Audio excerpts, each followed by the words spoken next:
But today, this is about making sure we're catch up with each other, make sure we know that we're cared for and there's resources out there, and then begin to create a plan on how do we dive deep on solving these issues that ensure that our hospitality industry will blossom, continue to grow, and flourish in our community. First up to say a welcome, we have a lot of our representatives from our chambers of commerce. We have the St. Pete Chamber of Commerce, Amplified Clearwater, and the Tampa Bay Beaches Chamber. I'd like to say a welcome from all those chambers. Let's start with Chairman from the St. Pete Chamber, Sri Sundaram. Sri, are you there, and can you say hello to us? Yes, thank you very much, Chris. Good afternoon, everyone. As Chris said, I'm Sri Sundaram, and it's truly my pleasure to welcome all of you for this afternoon's forum, Hospitality Forum. You know, it's important. Last year was really challenging for all of us, but especially those of you who are in the hospitality and tourism industry. We want to make sure we have an opportunity to hear from you on a regular basis. This also allows us to identify some of the problems that you are facing and how we can assist you, but more importantly, also to work with our friends from Clearwater as well as the Tampa Bay beaches, making sure that we can work together to address these issues commonly and work together on, and find the synergies in that. So with that said, I wanted to make sure we get started off on this quarterly one. Every 3 months, we'll be looking forward to listening to you and really working hard to make sure we can help you, assist you, and solve and address those issues that you're facing. Thank you, Chris. I want to pass it back to you. Thank you, Sri, and thank you for your leadership for USF St. Pete, and for the St. Pete Chamber. We appreciate it. You're going to hear a lot, Sri, about training workers for the future. So USF has a great hospitality program. I hope you can take those notes back to those folks as well. Next up is Scott Goyer, from the chairman of Amplify Clearwater. Scott, can you say a few words, please? Chris, thank you for the invitation, and thank you to you all for your participation in this event. Kind of excited that I was invited to at least welcome you all. When you really think about the lifeblood of our community and the economy in our area, it is pretty much this group. It's the hospitality industry. That's what makes us all in this community successful. That's also what makes this community a great place in which to live. So on behalf of the board of directors and the staff of Amplify Clearwater, I want to welcome you all, and excited that we could be a part of this. I want to tell a really quick story, if you will. My wife and I moved out to San Key about 6 years ago. And obviously this time of year, traffic gets a little crazy and that type of thing. And I remember catching myself complaining one time about it. My wife stopped me real quick and said, no, we need to make sure traffic looks like this all the time, because these people are spending money in our community. We get to live here. We get to enjoy this. We also have to welcome and make sure that the industry is supported in that. And I know that Amplify Clearwater counts the hospitality industry is extremely important to our work. And I want to say welcome to you all, and glad to be a part of this. Oh, well done, Scott. It sounds like your wife could be the chair of the chamber next year. So let's recruit her as well. But thank you for those words. We have our Beaches Chamber, Tampa Bay Beaches Chamber chair as well, Matthew Dom. Matthew, can you say a few words about your experience? Absolutely. So first of all, my name is Matthew Dom. I am also with Masteries Brewing Co., so a business out here in the local St. Pete Beach area, and I am the 2021 Tampa Bay Beaches chairman. So first of all, I want to say thank you to everybody for putting this group together. I couldn't agree more with the words that have already been spoken, that the lifeblood really throughout the Tampa Bay community is the hospitality industry. And as we've seen through 2020 and all the changes, there's been no industry that has really faced more challenges in front of them. But at the same time, I want to say and really commend everybody who's a part of this group, and all of our friends and neighbors out there who have other hospitality businesses, as this has also been the most collaborative and group that's really bound together to really come out strong and continue to collaborate as we navigate through, again, these undefined waters that we still have no idea where we're really going. So I really look forward to hearing everybody's ideas. And this is amazing that we have a group of leaders like this to come together to put together this kind of communication to, again, better the entire community. So very much thank you, and I'm glad to be a part of this. Well done, Matthew. And I agree with you. And I think that's what we're trying to feed, is that sense of camaraderie we all created in our little nests, trying to get through this and sharing good information, sharing best resources, sharing ideas, and just prayer and beers as well, all those kind of things. So I think that's what we're trying to magnify now, or amplify, is just that opportunity to do more together. So thank you for being here. And then finally, our last chair that I'd like to introduce is a co-chair, but I'd have to give Miguel and Roger much of the credit for today. What we're doing today is what the Pinellas Independent Hospitality Forum does every month at this time, 2:30 on Tuesdays, and they have been gathering for a while now. And when Roger and I spoke over some of the real issues that all of our businesses are having, they offered this forum as a place and time to begin this process and bringing everyone together. So thank you for your leadership. But let's hear from Miguel Miranda from Pinellas Independent Hospitality Forum. Miguel, are you there? Yeah, thanks, Chris, for the time. And thank you for everyone joining and being part of this inaugural, I guess, quarterly forum. As Chris said, Roger and I and a lot of other local leaders meet monthly and have similar discussions of talking about what is the biggest challenges we have in our industry, not just nationally, although I'm a national consultant, I have a national restaurant finance firm. I am focused on what's happening here in Pinellas. There's a reason I live here. There's a reason I play here. And I wanted to see it thrive, and I want to see our industry thrive. So we have a weekly as well as a monthly conversation talking about these real problems and challenges, and then more importantly, come up with solutions and actual action plans. And so on behalf of Roger and my co-host, an amazing gentleman who's really pushing this, thank you for coming on board, and I'm looking forward to hearing from you today and moving forward. You can also join our Facebook group where you can also see more videos and more conversations that we have about what's affecting our industry locally. So thanks again, Chris. All right, Miguel, well done. Thank you, sir. And thank you for allowing us to be part of this. What you have on your screen right now, guys, is just some data. We're going to hear a lot more data from Steve Hayes in a second. But I just want to say thank you again for those of you who joined us where we're doing the introductions. We are going to have some breakout rooms here in a few minutes where we've got one elected official per room. So we've got a lot of elected officials I want to say hello to, but we're not going to do that right this second. But we also have a lot of operators in the Zoom call as well.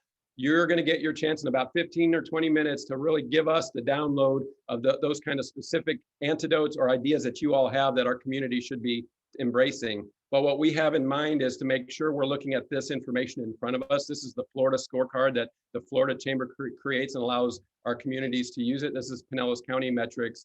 And what I just really want to point out to you, and I don't know if you can see my cursor on the screen, is first of all, if it's green, it means it's good. If it's red, it means it's going the wrong way.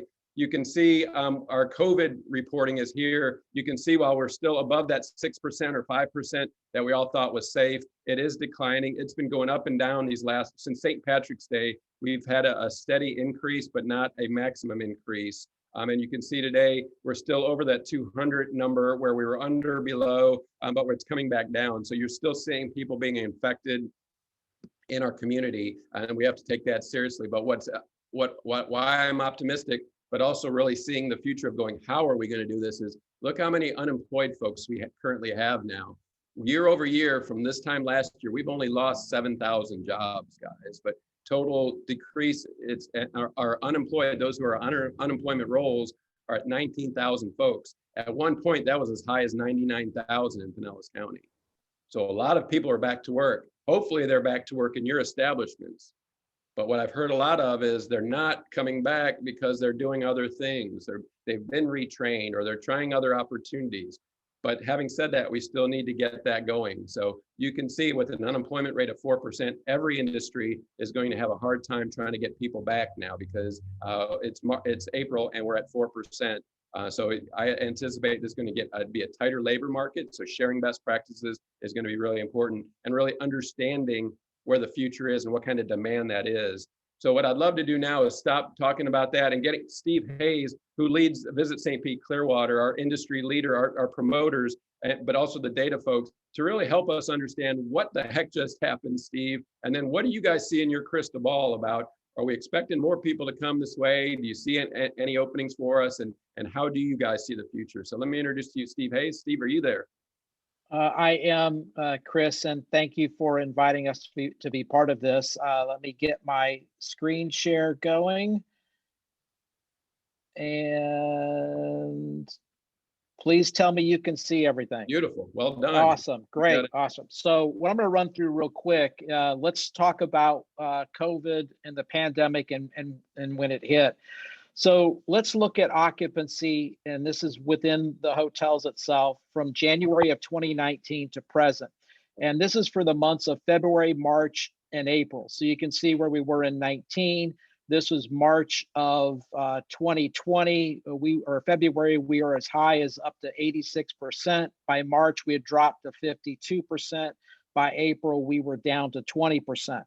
This year in 2021 in February, we again, you can see this kind of little bit of a climb up, but this bigger climb up January, February, March. You can see where we're at now. To put it in more of a perspective, I'm going to get into, this is just the month of March. And I am not throwing March of 2020 in there because this graph would be all over the place.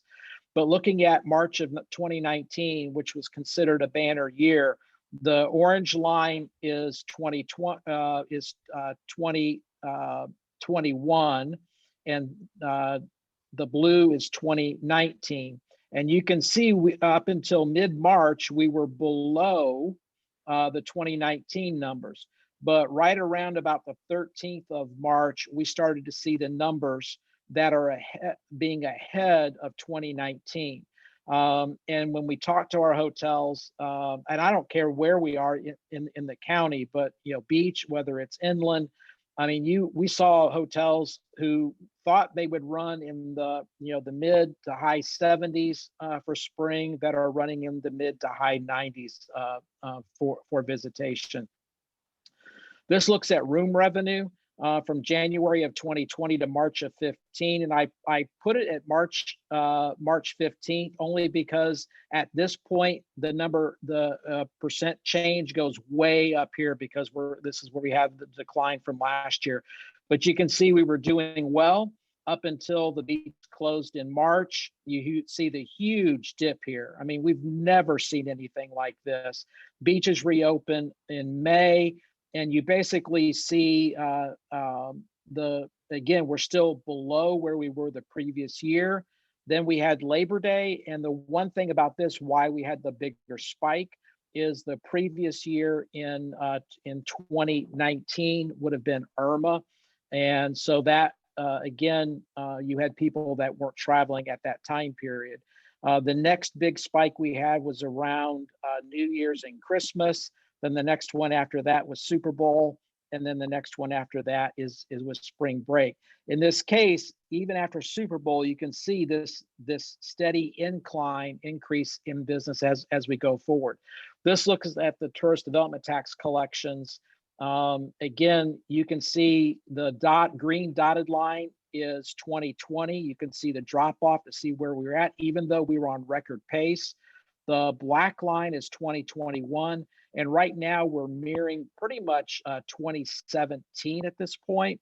Now, but again, this is only through January. So I expect the February and March numbers to be more up in this area, just based on what we're hearing from the community.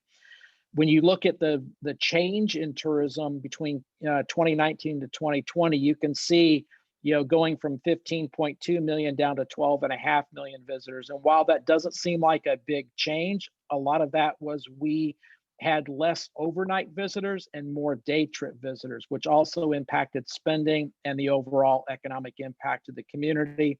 But the big thing here is the jobs, and dropping from over 100,000 jobs down to 65,000 jobs in the industry. Going forward, what we're seeing, and this is from a national perspective, and I'm not going to go into every slide here, but I want you to pay attention to arrows.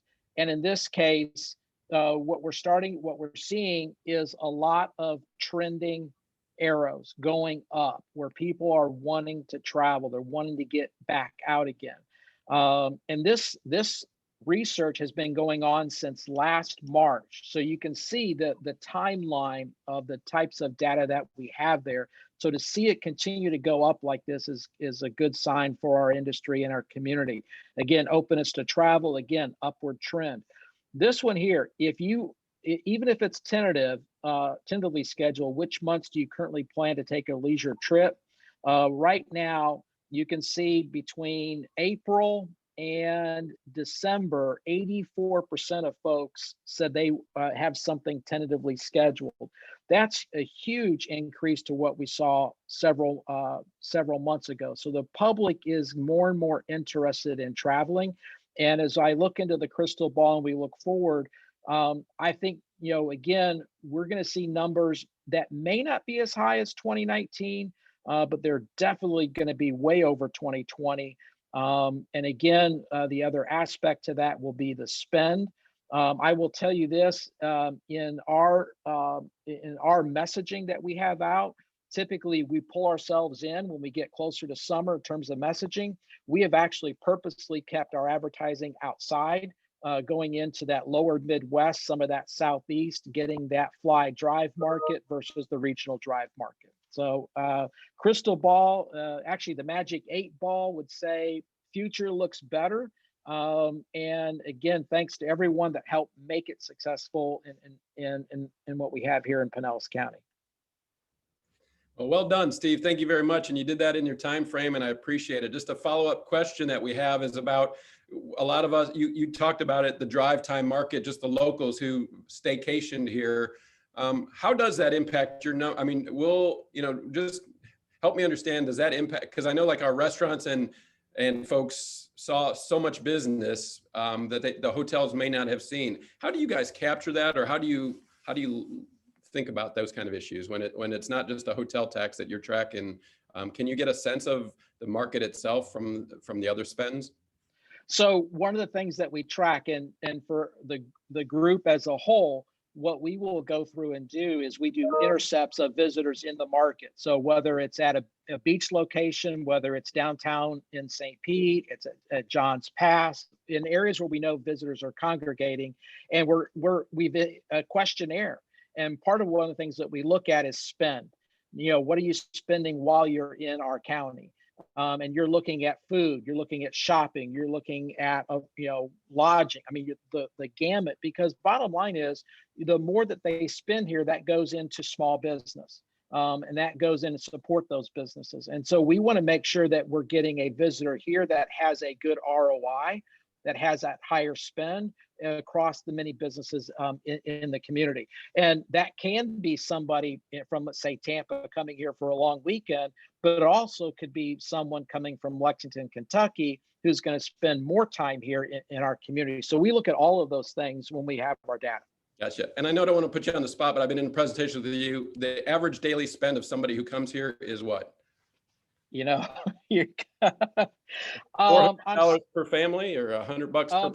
I tell you what, when you go to the next presentation, I'm going to go through and look it up real quick, and I'll put it in the chat of what that number is. All right. I didn't mean to play Stump Steve, but now we're going to play Stump Steve. So if you have other questions for him, please put it in the chat session, because Steve and his team are some of the best professionals in the country about this kind of information, and they can really help you. And if you haven't utilized their site for your data and information about your projections, you're missing the boat. This is from the government to our businesses. You guys got to pay attention to what Steve does, and there's a lot of great information there. So Steve, thank you very much, and we'll hear more from you. And I see Leroy already helping you out here. All right, so we're going to move on now. Thank you.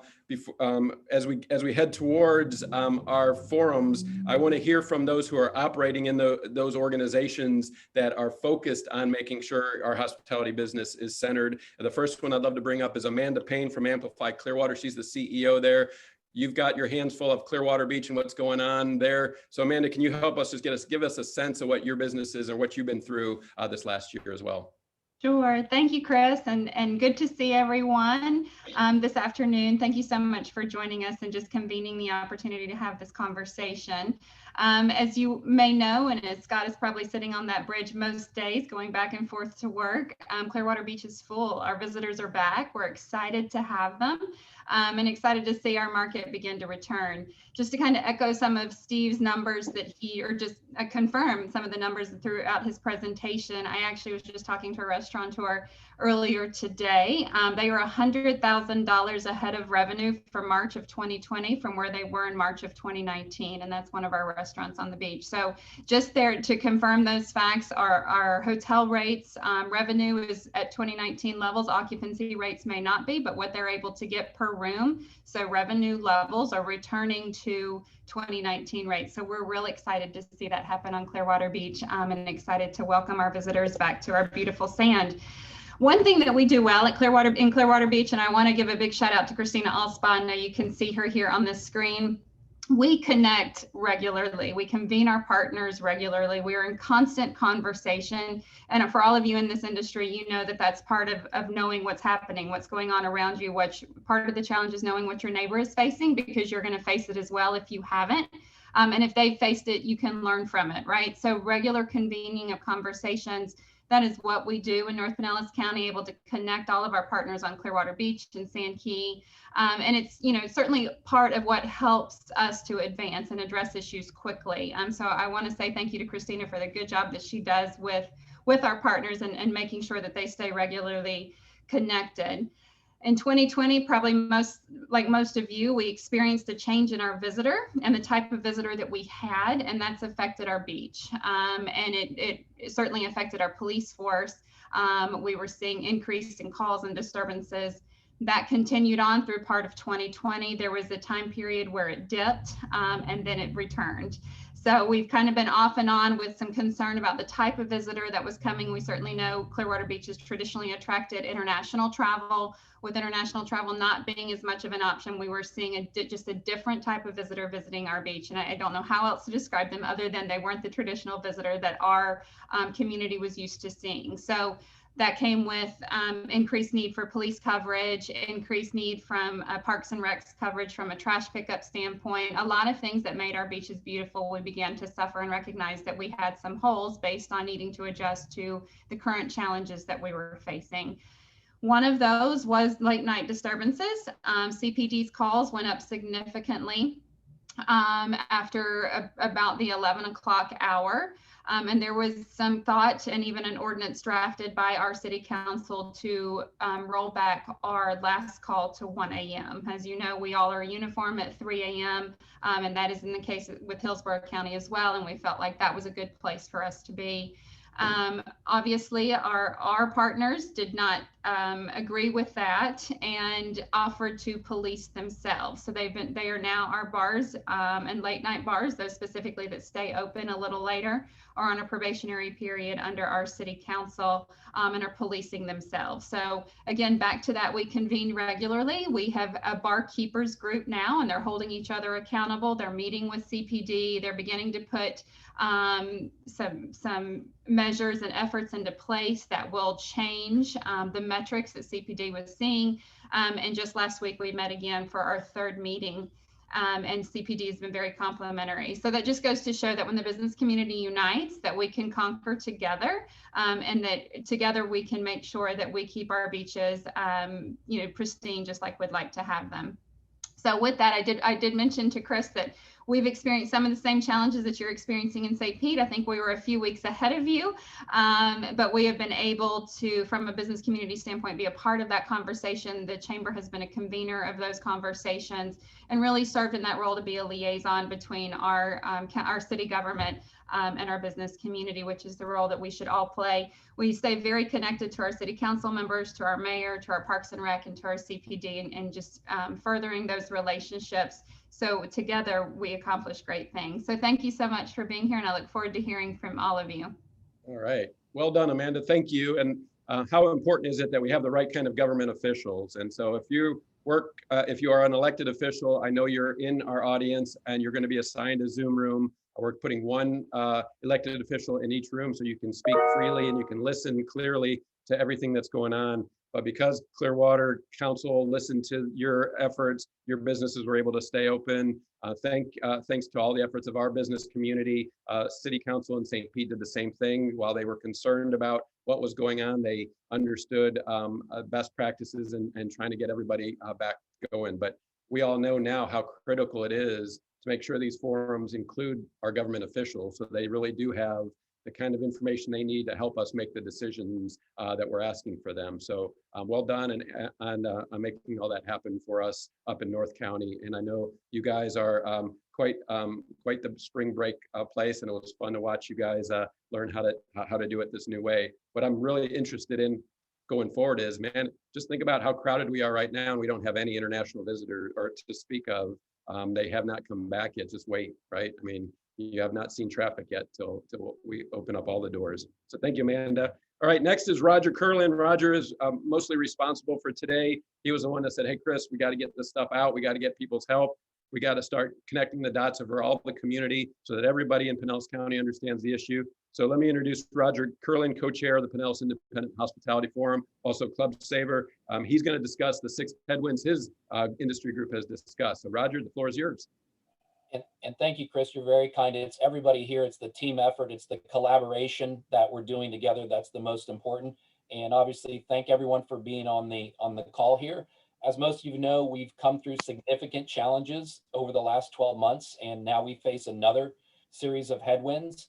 And over the last decade, I've worked with really hundreds of local restaurants and bars on a variety of hospitality-related projects. In speaking with them, there are really 6 main concerns and challenges that we're facing as an industry. So number 1 is staffing. There really is an inventory problem. I think we saw that with some of the statistics. It's most acute in back of the house, secondarily in front of the house, and then third level at management. And the industry just doesn't have enough bodies for the positions required right now. We also have an intense churn, which is an issue. That's where businesses are seeing a dropout rate of over 50% on new hires. Affordable housing for employees is putting pressure on current employees and potential hires. And then besides those bodies, there's also a challenge with training, motivating, retaining, and growing talent. So that's the first headwind. The second headwind is rising costs. So costs on leases, cost of goods, whether it's food, beverage, paper goods, staffing cost, minimum wages going up 24% in October, service costs, taxes, fees, insurance, and utilities. The challenges, these are all increasing exponentially. And with an average profitability of 3 to 5% standard in the industry, obviously dramatically rising costs are killers for us. So the third challenge that we're facing is an overbuild. And this flows in different areas, depending on where you're at in the country, statewide, and then in the county. But really, when you look at the number of restaurants, bars, and in some cases hotels, there's not a match for demand and profitability. So there is an overbuild. And demand, I say, can best be interpreted by fill rate at peak and off-peak times. And although most restaurants and bars that folks have seen are seeing better weekends right now and better weekend numbers currently, their actual to capacity ratio overall is low. So likewise, there's a continued influx of new restaurant, food, and bar concepts opening weekly. 287 new restaurants opened in Pinellas County during the last year. And with a population growth of around 1%, that number should be more like 22. So we're continuing to put more on top of the stack. The fourth challenge is what I call a skill set gap. So technology, operations, and marketing are all requiring a new skill set from owners, managers, staff, and vendors. It's kind of moving quicker than it has in the past. And it's not always easy to increase these skills when operating businesses that are in distress from some of the other challenges. The fifth challenge is that changing consumer behavior. So consumer behaviors in our industry really changed quite dramatically pre-COVID to post-COVID. These changes range from habits to attitude to expectations and beyond. So reshaping our businesses to meet these new behaviors can sometimes be a challenge.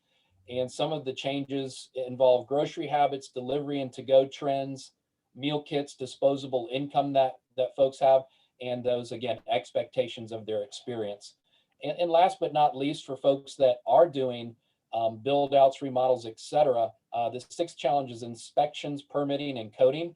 So when you're doing those projects that require government interaction, I'm hearing a lot of reports with significant delays in the process, and that's going to result in cost overruns, leasing empty spaces, delayed revenue. So a real challenge for folks that are in that area right now and having to rely on that. So again, thank everyone for being here today. Please come quarterly and please participate between these forums in helping solve some of these big challenges. Thank you very much, Chris. Oh, wow. Well done, Roger. Thank you very much. The issues Roger outlined are the issues we're going to discuss in the breakout rooms. So we'll have them listed again, but just in case you were keeping them, as staffing, industry overbuild, rising costs, knowledge gaps, shifting consumer behaviors, or some of those that I wrote down. We're going to ask you from your business, what's your number one issue right now? So if those words resonate with you, be ready to type those in and then discuss why you feel that is. That's how we're going to format the rest of that part of it. Before we get there, though, I thought it was also important to make sure that we understood from those who work in that industry, because we have now heard from those who help convene those industry, help those who actually employ in that industry, and we're going to hear more from that. But I'd love just 2 minutes about just what it's been like to be in this industry, being on the front lines, as we all heard, but maybe not getting the first shot, or being seen as a healthcare worker, but our hospitality worker. So I'd love to introduce Clifford Hobbs. He's part of my Leadership St. Pete class of 2021. So I just picked him instead of anybody else because I'm selfish that way, but I apologize. But Clifford is in the hospitality industry. Clifford, what's it been like? And just give us a sense from your perspective of what we're trying to deal with today. Hey, Chris, thank you for having me on. It's an honor to be a part of this major, important conversation. I've been on the front lines as a bartender during this COVID-19 pandemic, and it's been kind of scary, to be honest with you, dealing with the different guests and their issues with them wearing the mask and such, and then all of the mask rules. It's been tough for us, but we've been pushing through. I know that recently that there are some staffing issues within our industry, and a lot of weight has been put on the workers that are still there, the hourly workers that are still a part of the staff. A lot of weight has been put on us. So it's been a little bit of a struggle, but we're getting through it. A lot of us are now getting the vaccine. But what I also been seeing is a lot of our guests that have been visiting the city, they love the city just as much as they did before, and they're visiting at alarming rates. And it's just such an honor to be serving them and still continue to give that same level of service as we've done before. So thank you, Chris. Thank you for having me. But for that as well, before you go, you're going to hear a lot about in the breakout rooms about just hiring people for that industry. What would you tell employers right now about why you think they're not getting employees, or what they would need to do to get employees for their establishments? I would say, here's my opinion on that. When there's not enough talent available for these open positions, retention is our best friend. So we need to shift our attention to keeping and developing the talent that we currently have. Right now, the power is in the hands of the hourly worker. We know that if your establishment is not a right fit for us, then we have 30 other options down the street that might be a better one. If I may, I have some top 7 ways to retain good employees from an hourly worker's perspective. I say 1, listen and empower. Because our industry does not require a college degree, people think that, well, you're just a server, you're just a bartender. But the truth is, most of your employees are students and have some form of higher education, and they're very smart. Plus, they're on the front line every day, and most will know the operations better than you do. Listen to them and get their input on how to resolve issues. Number 2, if we can, try to pay them a living wage. Cook positions at $10 and $11 an hour are just not cutting it anymore. I promise you, cooks want nothing more than to be able to make ends meet with one job. So if you can help them do that, they will continue to be loyal to your operation. Number 3, I would say hire leaders, not managers. One thing that can run a loyal employee away is a bad manager. So seek leaders. If you cannot find them, develop them. The Chamber has an excellent leadership training program, and hospitality is underrepresented in it. Number 4, I would say honor time off requests. There are times when our role is to make people happy, and we're not even happy ourselves. Keep in mind that the staffing issues affect your hourly workers, and it's mostly because they're the ones that have to make up for the lost hours. So if they request time off, do your best to honor that. Give them that time to reset, or else you run the risk of burning them out and them leaving unexpectedly. Number 5, I would say develop them. Development is a lost art in the hospitality industry that has to come back. The better your staff is, the better the operation. Come up with a curriculum and use 15 minutes a day during your pre-shift to execute it. Cooks dream of becoming chefs, and the more you help them get to that goal, the more loyal they will be to you and your operation. Number 6, bring back incentives. Nothing drives people more than a contest with a great prize or a monetary thank you for your hard work. Any way you can reward or acknowledge your staff for the work that they do, do it. Competition and acknowledgement bring out the best in people. And I would say number 7, offer insurance if you can. You may not find many restaurants offering health insurance, and the ones that do are like gold. Hourly workers think twice about doing something that may jeopardize their job if they know they might lose their benefits, especially if they have dependents. Plus, health insurance is a fundamental human right. So to sum this up, I'll say, listen, develop, celebrate, and ensure, and your staff will never leave you. Thank you, guys.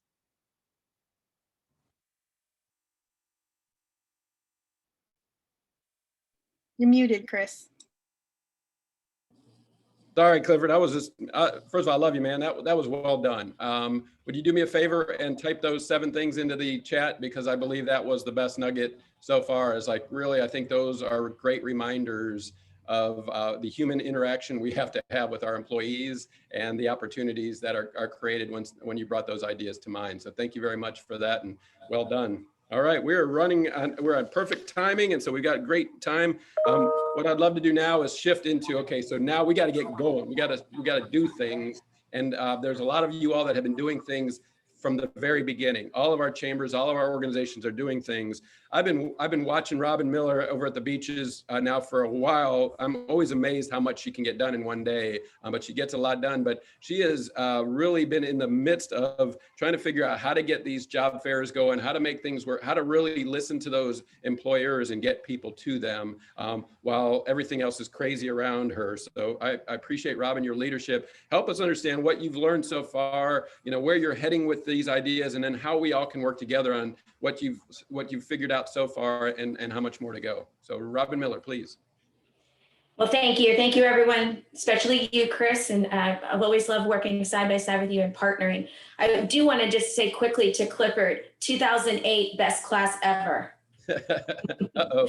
All right. Yes, Leadership St. Pete. I have to have that plug. Yeah, so, I put myself in my shoes a year ago in March. And as all of you here on this call, it was a swift moving current at us. All of our businesses had no idea what we were doing, how we were going to do it. And I truly believe today, and what I've learned is we had no thought process of seeing where we are today, right? A year later, and that hospitality would be in the position it's in. So now here I am, 2021 March, and I feel like I'm in that same momentum, just with a different challenge on behalf of you all and our businesses. So we mentioned very, very often here hiring, and I do think that is the number one challenge we have. What I've learned is that, we can talk about unemployment. We can talk about single parents that may not be able to get out of the house to apply or go to work. We can talk about the mid-wage earner to higher wage earners and being sucked out of the hospitality industry to a different job position. But all in all, what I truly learned in the last 2 to 3 weeks is that our hospitality industry needs to take a step and look at their business model and approach it like they're starting their business from scratch. We can no longer operate in the manner in which we did prior to the pandemic. If you think you can, you're swiftly learning what a bigger challenge that is and juggling everything else that's coming at us. What I have instituted here at the Tampa Bay Beaches Chamber in partnership with our members was swiftly acknowledging and putting out job fairs. So we did a lot of PR. We created a lot of momentum to give you guys a voice that you need, employees. And then the rubber hit the road and we needed applicants. We need applicants to show up to the job fairs. We held 7 job fairs within a 4-day period of time. We put those together in about 4 days. That applicant pool was dismal. Quite honestly, majorly successful in the whole creation of the concept. We can't get the applicants to come out. So what I've learned is, and I did share this with Chris, is that I think that we need to go into the major zip codes and cities in which we pool our applicants from to try to get some better numbers of people applying. We do see a lot better approach from our businesses with sign-on bonuses, staying power bonuses. But ultimately, if these businesses are not going to lift the hood up and really reevaluate how they're executing their business model, we are going to continue to churn with this same challenge. I'll give you, one example is that housekeeping was always an important role in a hotel. You never want to walk into a hotel room with a dirty comforter or a spot on the sheet. You want the plate that you're getting in the restaurant not to be dirty. But now our consumers' perception of that is so magnified that right now the most important aspect of any business for a consumer standpoint is cleanliness and safety. So do we redesign the name of the person that's waiting on the table? You know, are they still called a server? Are they still called a hostess? Are they still called a busboy, a line cook? Do we reinvent that name to inspire applications and also give our consumers the understanding that we are executing a safe environment for them to participate in? I will concur with some of the other comments. You know, affordable housing has always been a challenge in our area. It continues to be a challenge, especially along the span of beaches that we serve. And we're learning it hard out here right now. We don't foresee much affordable housing in the demographic of the beaches, and nothing proposed. And so then what do we need? If we don't have affordable housing on the beach, and I know Chris knows this one long and hard, we need good transportation. We've got to have the backbone of transportation to get our workforce to where they need to be to service our great consumers that are coming back to the destination. I'm honored that you had asked me to participate today, and I'm looking forward to the chat room and answering any questions that anyone has. Last thing I'll say, we quickly yesterday started what we're calling our job placement service. So members sign up for this service. We've opened our office up Tuesday, Wednesday, and Thursday from 10 to 2. We are accepting resumes on behalf of our members, and we'll disseminate the resumes. So hopefully curing that an applicant can go to one place to apply, and then our businesses do not have to spend a lot of time going out to multiple job fairs. We will see how that works in the next month. We're doing that. Thank you. All right, that's exciting. It is all about figuring out how to get better. And that's what, like you said, last year, that's what we were trying to do, and working our rear ends to do it. And now we're doing it the same exact way. So thank you, Robin, for that. You mentioned, you know, like going where employees are. You asked some of your businesses to help you understand where they're currently finding folks. Can you just mention that as far as a best practice or a good idea? Yes, so what we've done is we've taken a really good representation of our hospitality membership, and all we asked is an export of the zip codes of the employees that they have working for them. And we actually started this initiative, Chris, prior to the pandemic, because we were really trying to put some workforce development in hospitality together pre-pandemic. So we already had our hands on some of that data, but the data is the most valuable thing, right? So the zip codes, and then we know in South County, if we're getting zip code employees from 33701 or 33703, then we know how we can target. Do we offer transportation for 33701 to get to 33706 in a very unique way? Do we pay for a PSTA pass, et cetera? We can learn a lot from that data. Yeah, I love that, Robin. And I'm going to inspire everyone to start asking for that data from your members. And we'll collect it all. We're not going to share just your data, but I really think that if we all shared our data on where our employees are coming from, and then do the things that Robin just mentioned, offer those kind of incentives of PSTA passes or shuttles or other opportunities to really understand that, I think we're going to all have to work on that together. So hopefully that'll be part of it. And Robin, I just appreciate your partnership. So well done, and thank you for all that. All right, I've got a lot of other partners that I didn't get a chance to introduce that are on the call. I've got Esther from Esther from Keep St. Pete Locals. I'm sorry, I'm messing that up. I got Esther, I've got Olga, I've got Joe from Tampa Bay is awesome. I've got about 3 or 4 other organizations that I'll bring back up and mention. You saw their logos at the beginning. So if I didn't get to mention you, I apologize for that. It's just we were running out of time, because now we're going in, and what we said we wanted to spend as much time as hearing from folks like me, and now hearing from our members and our businesses. So what's about to happen is this: we are about to go into focus rooms. You're going to be asked to join one of those. If you're an elected official, ideally you won't see anyone else that's on the same dais as you. If you do, exit out of that, come back into the main room, and Courtney will reassemble you. But you may have, so we're going to have one elected official maybe in your room. We're going to have a facilitator. They're going to ask you to start putting some of your bigger questions in there as far as what are the issues you're dealing with. Is it hiring folks? Is it the wages you're trying to hire folks with? Is it the training? What is it, as specific as you can? And then we're going to have that for about 30 minutes. We're going to come back in, summarize it very quickly. We're going to get all that data back out to you, and then go into the final steps. as we get ready for the next forum and the opportunities in the weeks ahead of us. Okay, so if you guys stay tuned. Courtney, did I leave anything out as far as don't touch anything and just get ready for your next move here?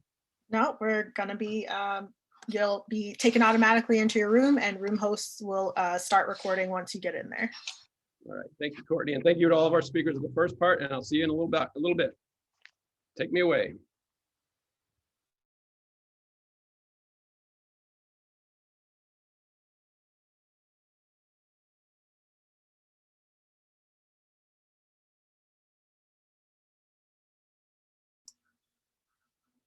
Okay, and I'm manually assigning all of you who are still left. So hang on one sec.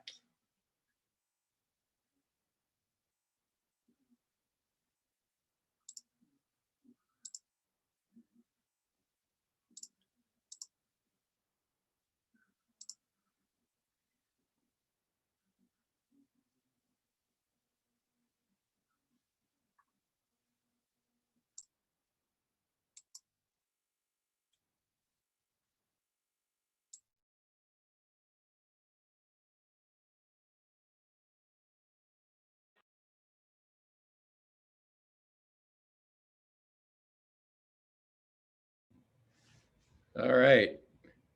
Welcome back. Give me a second to get everybody assembled.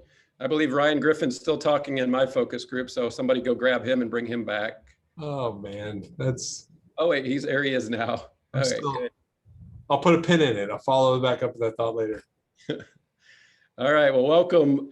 If you're an elected official and you didn't have a chance to talk, I'm so excited and I'm so pleased. That was my design. I didn't want to hear from you guys. I wanted to hear from all those who are running businesses. I promise I will give you guys a chance next time to talk, but this really was about our industry is optimistic, energized, but has some specific needs and some needs that probably we've put off for 20 years or more about our industry, from our training of our workers to the background of every part of that. I believe I was talking with Robin or somebody earlier a couple weeks ago saying, you know, especially when I first came here, I started in the visitor center 31 years ago, and tourism and hospitality was on everybody's mind all the time, and the awareness and the information and the and making sure that we had the pipeline of people and on both sides was always something we did. And I think maybe over the years, we as a whole community, I know someone will say will raise their hand and say, I haven't stopped from day one, but as a region, we probably discredited this industry a little bit for its wages and I guess we just always counted on it and we didn't understand how vulnerable it was. We always thought it would just keep creating. I heard in my focus group that that's not the case. And I do believe people are trying their best, but they've had some specific ideas about what we're going to be doing. What I'd love to do is, Jocelyn, you were one of the facilitators. Give me your best take on what you heard in your room. So we talked a lot about staffing. We talked about not only the difficulty finding new employees, but the speed with which people leave and the lack of notice. So that makes the need even kind of more urgent. We also talked a lot in our room about businesses that are just now planning to open. So that was a little bit of an interesting, different perspective. And they're trying now to absorb, you know, the issues that they're hearing about from established businesses. So those were kind of the two big themes that we discussed. Perfect. Jocelyn is our Grow Smarter manager facilitating one of our sessions for us. So thank you, Jocelyn. Did any of your other groups hear anything about the disparity between tipped workers and non-tipped workers, your front of the house and your back of the house? And the concern, because I believe you and I have over tipped over this last year, right? We've been really excited that someone showed up, or that we're sitting at a table drinking a beer with a friend, and I'm gonna tip 25, I'm gonna tip 30%, I'm gonna do whatever it takes, because I heard these folks are hurting. I heard in my room that, you know, that's awesome, and thank you, and keep doing that. If you've ever worked that kind of job, you know how important it is. But what we also heard is the back of the house, that young person that's trying to shuck oysters at 50 to 100 per every 10 or 15 minutes and maybe get to 150 in the back end is not getting that same tip. And then actually in our state and in our country, I believe, but I know in our state, they can't get tips. And so now you're having a real disparity of folks in the back going, well, I want the 20 bucks or 25 or 30 bucks an hour that these folks are getting. And so we're going to have to look at some of those issues as well. Did anyone talk about any kind of basic training programs or apprenticeship programs? If you did, Kim, will you just mention what you guys heard about that? Yeah, I mean, we talked a lot about, kind of, there's some of this stuff that is just, kind of a longer play, but just this idea of developing these hospitality pathways where there is opportunity, with the help of our educational institutions, how do we start developing these pathways and then really providing, young people in particular, the opportunity to really learn facets of the hospitality business, and then that they can really see, and thank you, Nigel, for sharing all this, that they can really see kind of the, the long term of where they could be in the hospitality industry, as they move along and as they learn the different parts of the business. So I think that, is a really cool and really interesting way of looking at things, that there's going to have to be some things that are going to have to maybe be a little bit longer play, but that really show that there is a future and you can really build a career, particularly here in hospitality. I agree. We heard a lot about that as well in all of ours. We heard from USF in our room about their opportunity now to really create a 4-year hospitality degree for us and really inject those the time that those students need for practical hours, over 700, 300 intern hours, in order to engage those into our efforts going forward as well. I wasn't in the room with Michael Ramsey from St. Pete College. You're doing training too. Michael, what did you take away from all this as far as helping our businesses get the people they need? Chris, one of the things we talked about was expanding that net where the employers are finding their workforce, dipping down into South St. Pete and engaging some of the people who've been kind of on the outskirts of the workforce and finding ways to pull them in, doing some quick reskilling programs, leveraging their life experiences and their previous work experience, and pulling those skill sets out that transfer nicely into the hospitality sector. We also, like the other group, talked about engaging our high school students while they're young and thinking about what they're going to do with their lives, really marketing the benefits of the hospitality sector as the largest economic driver in Pinellas County right now, and figuring out how they can fit in, not just for that first job, but for a long-term career path within the sector. Employers developing leadership programs to help to nurture and grow their employees into those positions so they continue to number one, have an upward mobility ladder for themselves, and then number two, provide more value for the company. Gotcha. How awkward is it, Michael? I'm going to keep you on there for a second. How awkward is it, Michael? Last year at this time, I was asking you, can you get any of my folks trained in any other industry? And you guys now have a Duke pole line thing that's going and other things. Yeah. So yeah. I actually took some of these people's jobs away. I put them into another industry. How awkward is that? And then just help me understand, you guys now have to shift back quickly. Just what's it like to be a guy like you now? That's exactly the conversation we had, Chris, is that so many of the hospitality workers, everybody's wondering where they went. We retrained them. That was the big push, when tourists stopped coming and, there wasn't as much demand for hospitality workers, they still needed to feed their families. So what we did was we got them in these short, quick job training programs in manufacturing and IT, and healthcare, to try to get them to work in an area that was still thriving even in the midst of the pandemic. So now what we've got to do is we've got to backfill all those spots. So I wouldn't say it's awkward, Chris. I look at it as an opportunity. And I say an opportunity because now those people, when unemployment was low, that were still outside of the workforce, we've just got to do the work that it's going to take to get them engaged and pull them in. And that's only going to help our community as a whole once those people are engaged. Love it. I appreciate it. Michael, I'm going to come back to you and ask about basic training for our hospitality workers. I believe Absolutely. I can get some money from our city council for Fighting Chance. I believe we can get it from some of our members as well, who would love just to have someone helping just create the basic training principles of it all so that we can start that up. And as you heard Kim mention, and maybe even get farther down the line as the days and months go on. But thank you for being part of it. The last thing before I wrap up is I heard a lot about just trying to get some promotional opportunities out there about the industry, about what's going on, and maybe even spotlighting that with events like the longest table in your community and things like that, as far as just ways to remind people of the industry, of what it's doing, of how to continue on. Did anyone talk about any kind of promotional opportunities or opportunities that? We didn't talk about promotional opportunities, but basically the other side of that. And so Christina Alspa beautifully said it, but basically reputation management. And so what do we do? How do we tell the stories that, I joked around, I've been in the news industry, if it bleeds, it leads. And so, what we talked about is how do we convey that, we have beautiful beaches and there's not this going on or that going on. Beautiful. Christina, did you do all right? Yeah, Candace captured it beautifully, but I do think the only thing I would add to that, especially for our legislators on the call, is when you talk about reputation management and how we legislate, right?